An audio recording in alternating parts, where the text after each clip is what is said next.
working with this young man who's owned weight titles not once but twice. Where has he been lately? Working with this young man whose own background is remarkably like Patterson's.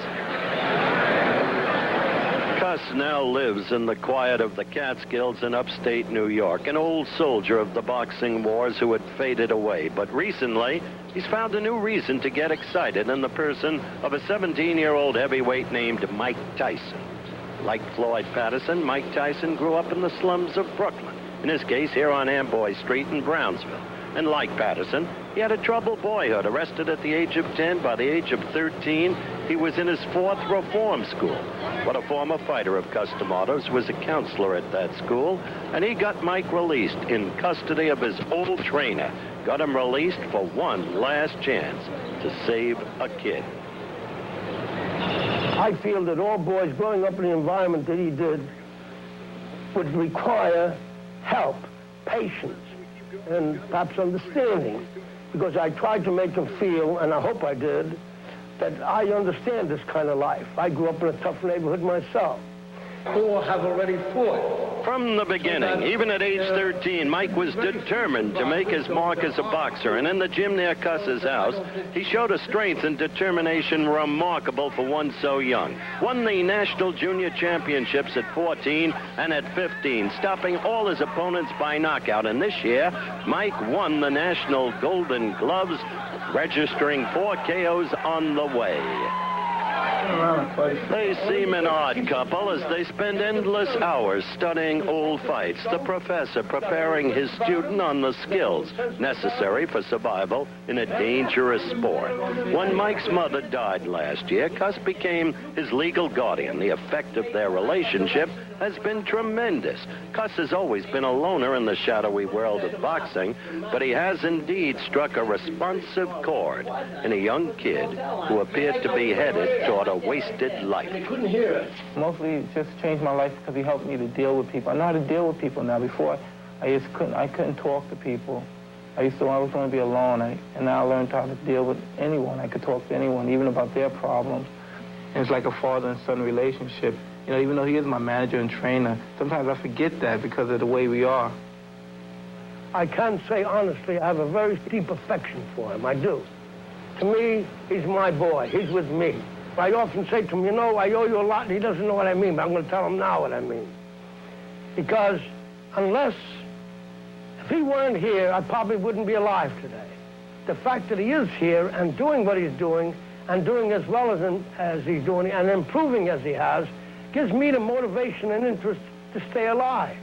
Because I believe that a person dies when they no longer wants to live. Nature's a lot brighter than people think. Little by little, we lose our friends that we care about, and little by little, we lose our interest, until finally we say, well, what the devil am I doing around here for? We have no reason to go on.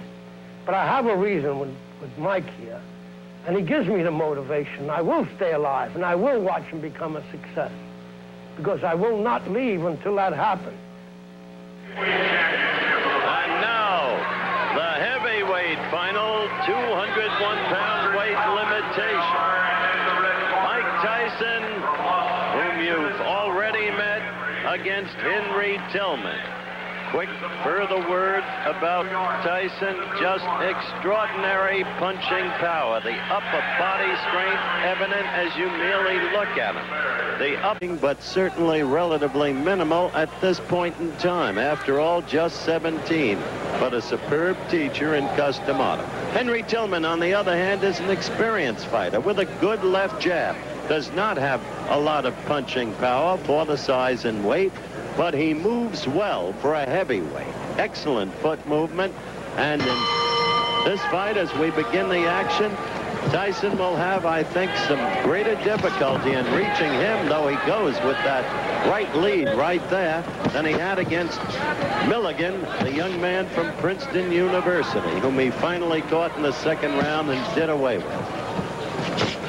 First round action, and you see Tillman quickly moving on his toes. See that? Usually you get less and less movement as you get into the higher weights. And we saw very little movement in the Womack bout. against his opponent, Benny Hurd. But here you're seeing Tillman move. The expectable strategy to avoid the thunderous power of Tyson.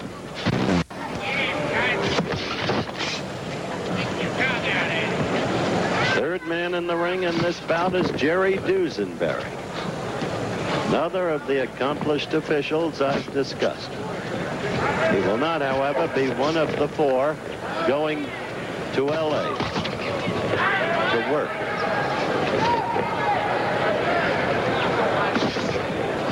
First round action. You've got to do for 3 sustained rounds what Tillman is doing right now to stay alive against this young man. That much can be said. An enormous punch.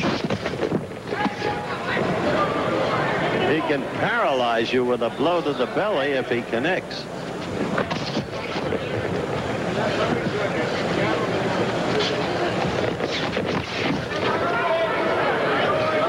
Tillman well aware of that power, seeking to score with the left jab and get out of there. Move and keep scoring, as he did right there and right there.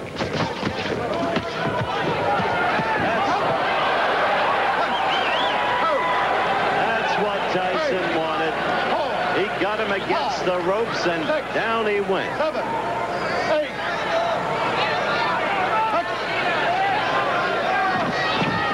D'Amato says the young man will become the heavyweight champion of the world. Some laughed at him when he made that prediction about Floyd Patterson. As you've seen, the background awfully similar to Floyd. Different sections of the same borough, Brooklyn.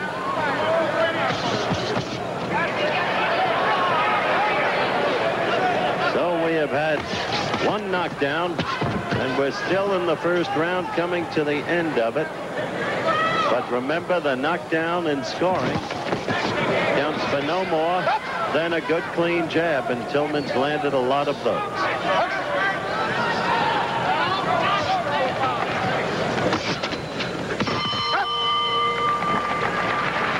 The jab in his face, the handlers told Mike Tyson. Tillman quickly again on his toes, moving, usually to the left. When you see a big man move, inevitably you think back to the heavyweight like no other ever in history in terms of foot speed and, for that matter, hand speed. The name, Muhammad Ali.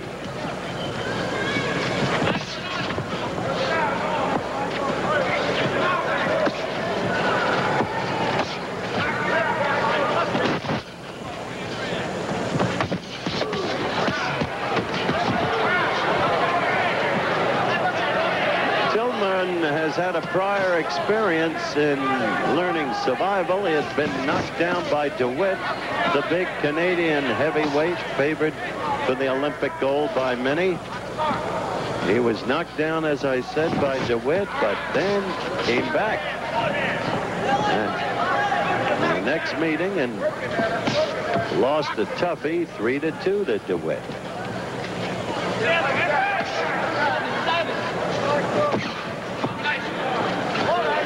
If you watch closely, Tillman is fighting very cleverly in this round thus far, and effectively. He's scoring with that left. He's continually moving. And young Tyson, only 17, is having trouble deciphering.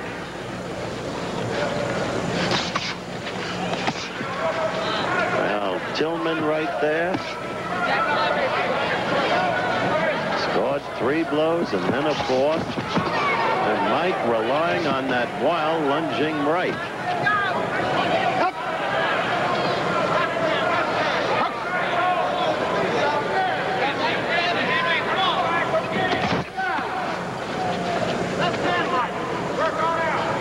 Inside the final minute of the round, Tyson desperately trying to get to Tillman, having floored him once in the first round. His aim for the referee to stop the contest. But he's got to score to do it. He's got to knock the opponent down to a point where he can't get up. He must rely on the knockout because Tillman is building up points very clearly in this round. Points by a huge margin, at least in my opinion.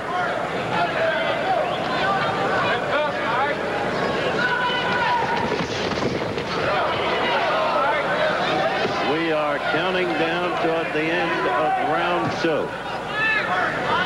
Tillman has fought a very intelligent round, knowing the opponent's strengths and his vulnerabilities.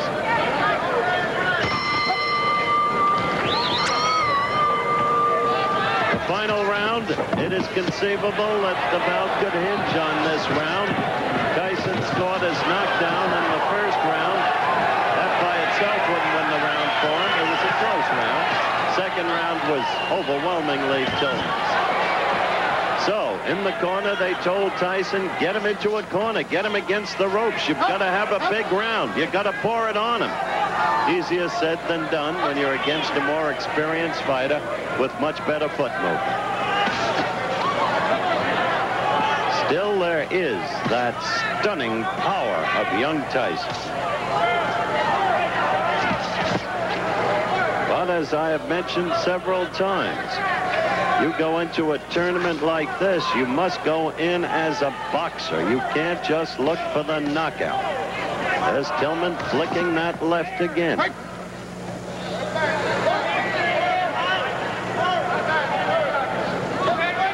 It is conceivable, based upon the box-off procedure that I described at the very top of our telecast, that these two could meet again on July 6th. It is conceivable.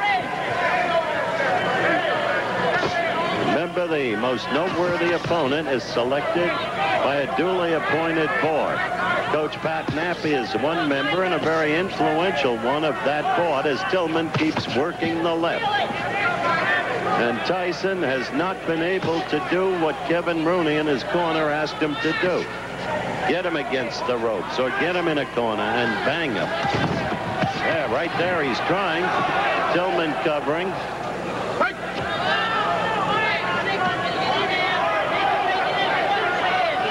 Tyson has very little time left. He scored there, indeed. Crowd always looking for the knockout.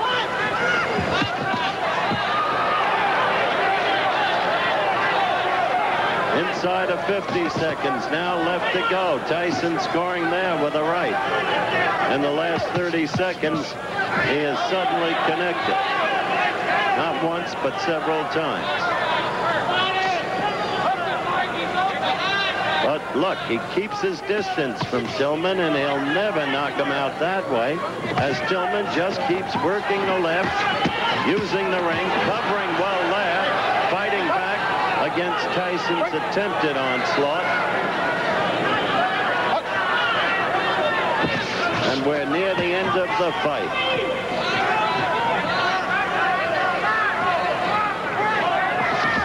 So there will be no knockout by young Mike Tyson in this fight, though there was a first-round knockdown. The bell. And it should go to Tillman easily. In the meantime, don't forget, of course, exactly what you had to expect. After a tough first round that might have been given to Tyson, Tillman was clearly superior in the next two rounds. It was an unanimous decision, and the scoring was close in each and every judge's card. But it was unanimously and properly for Tillman. I said they might meet again in the box-off, so they might. Tyson continues to improve as a fighter. Coming up, super heavyweights Terrell Biggs against Payne. We'll be right. Your late local news on most of these ABC